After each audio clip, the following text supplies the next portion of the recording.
Hello students, जो class 10th के student है, जब आप लोग ट्रिग्नोमेट्री टेबल को आप लोग याद करते हैं, ठीक, उस ट्रिग्नोमेट्री टेबल को याद करने की ज़रूरत नहीं है। मैं आप लोग को ऐसा तरीका बताऊंगा जिसमें आपको ट्रिग्नोमेट्री टेबल को बिना याद किए हुए आप लोग ये सब एंगल को फाइंड कर सकते हैं। ठीक, सबसे पहले ध्यान दीजिएगा आप लोग, अगर एक भी स्टेप आप छोड़ते हैं तो आपको समझ में नहीं आएगा। ठीक है, हम क्या करेंगे, सबसे पहले एक तरीका लिखेंगे यहाँ पे। ठीक,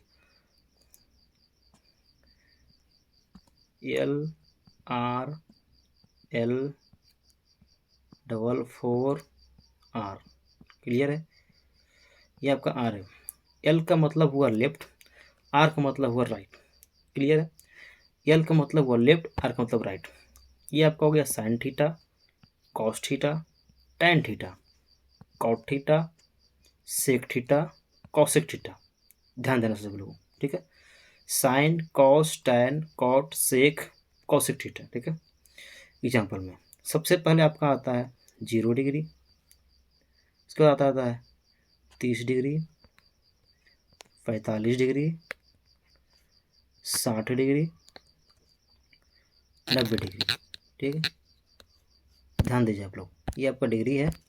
ठीक है, इस एग्जाम्पल हमको निकालना है यहाँ पर साइन। ठीक है, ध्यान दीजिएगा, साइन 30 डिग्री। आप लोग ध्यान दीजिएगा, साइन 30, तो यहाँ देखिए साइन का है रूट L/4, यहाँ लिख देना अंडर रूट L/4। ठीक है, तो L 30 कहाँ पे, 30 यहाँ पे है। ध्यान दीजिए आप लोग, 30 कहाँ पे, यहाँ पे है, तो L का मतलब लेफ्ट। इसके लेफ्ट में एक एंगल है, यहाँ पर बराबर 1 लिखेंगे, y लिखेंगे, अंडर रूट कर देंगे। ठीक है, अब देखना है सबसे पहले आपका L हो गया, नीचे 4 है। ठीक है, यहाँ 4 लगा देंगे। अंडर रूट 1/4 का मतलब होता है 1/2। तो साइन 30 का मान आपका हो गया 1/2। देखिए, साइन 30 का मान 1/2 हो गया। चलिए, आपका इसी तरह से कोई भी एंगल को हम निकाल सकते हैं यहाँ पे। जैसे एग्जांपल में आपको हम निकाल के दिखाते हैं कॉस 90 डिग्री। ठीक है, कॉस 90 डिग्री, ध्यान दीजिए आप लोग, कॉस 90 का मान निकालना है सबसे पहले। तो आप लोग ध्यान दीजिएगा, यहाँ पे हम लोग निकाल रहे हैं कॉस 90 का मान। ठीक है, सबसे पहले तो ध्यान देना यहाँ पे, सबसे पहले कॉस 90 का मान आप लोग ध्यान दीजिएगा। ठीक है, कॉस 90 का मान निकाल रहे हैं यहाँ पे।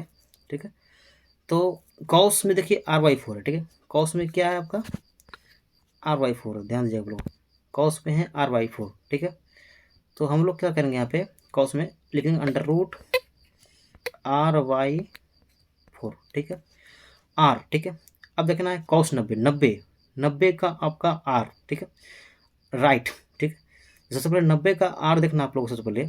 तो 90 का जो आपका R है, ध्यान देना आप लोग को, R के बाद कोई भी एंगल नहीं है। ठीक है, इसके बाद कोई भी एंगल नहीं है। ठीक है, तो हम लोग R के बाद क्या करेंगे, यहाँ पर सबसे पहले R के बाद जब कोई भी एंगल नहीं यहाँ पर है तो क्या लिखेंगे, यहाँ पर 0। क्या लिखेंगे, 0। ठीक है, क्लियर है। तो आपको ध्यान देना, यहाँ पर R का मान हो गया 0, तो आपका नीचे 4, 0/4 का मतलब अंडर रूट 0/4 का मतलब हो गया अंडर रूट 0 का मतलब हो गया आपका 0।